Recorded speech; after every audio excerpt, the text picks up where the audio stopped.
ಇಂದಿನ ಪಾಪ ಕರ್ಮ ಸಂದೋಹವು ಸಂದೇಹವಿಲ್ಲದೆ ಹೊಂದಿಕೊಂಡು ಅನುಭವಕ್ಕೆ ಬಂದಾಗ ದುಃಖ ತಂದುಕೊಂಬುವರೇ ಬುದ್ಧಿವಂತರನ್ನವರೇ. ಅಹೇಕಾತೆ ದುಃಖವು ಬಂದಾಗ ಕುಂದುಡಿಯದೆ ಧೈರ್ಯದಿಂದ ಒಂದೇ ದೃಢವಾಗಿ ಮಂದಾರದರ ಗೋವಿಂದರ ಧ್ಯಾನವನ್ನು ಚೆನ್ನಾಗಿ ಮಾಡಬೇಕು.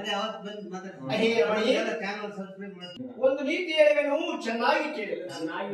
ಅವಶ್ಯಂ ಮನೋಭಕ್ತಿಂಚ ಧೃತ ಕರ್ಮ ಶುಭಾಶುಭಂ ನಾ ದುಃಖಂ ಮೇತೆ ಕರ್ಮಲಕ್ಷಿ ಕೋಟಿ ಸಂಧರಿಸಿ. ಅಹೇ ರಮಣಿ, ಇದರ ತಾತ್ಪರ್ಯವೇನೆಂದರೆ ಪ್ರೌಢತನದಿ ತಾನು ಮಾಡಿದ ಪುಣ್ಯಕ್ಕೆ ತಕ್ಕ ಸುಖವನ್ನು, ಕರ್ಮಕ್ಕೆ ತಕ್ಕ ದುಃಖವನ್ನು ಎಷ್ಟೇ ಕಾಲವಾದಾಗ್ಯೂ ಅವಶ್ಯವಾಗಿ ಅನುಭವಿಸದೆ ಬಿಡದು. ಅಹೇ ರಾಜಮುಖಿ, ಉರತನವಾದ ಸಿರಿಯು ದೊರೆತನವು ತೊರೆದು ಹೋಯ್ತೆಂದು ಪರಿವಿಧದಿ ಚಿಂತಿಸುವುದು ತರವಲ್ಲ. ಈ ಶರೀರವು ಈ ಧರೆಯೊಳು ಸ್ಥಿರವಾಗಿರುವುದಿಲ್ಲ.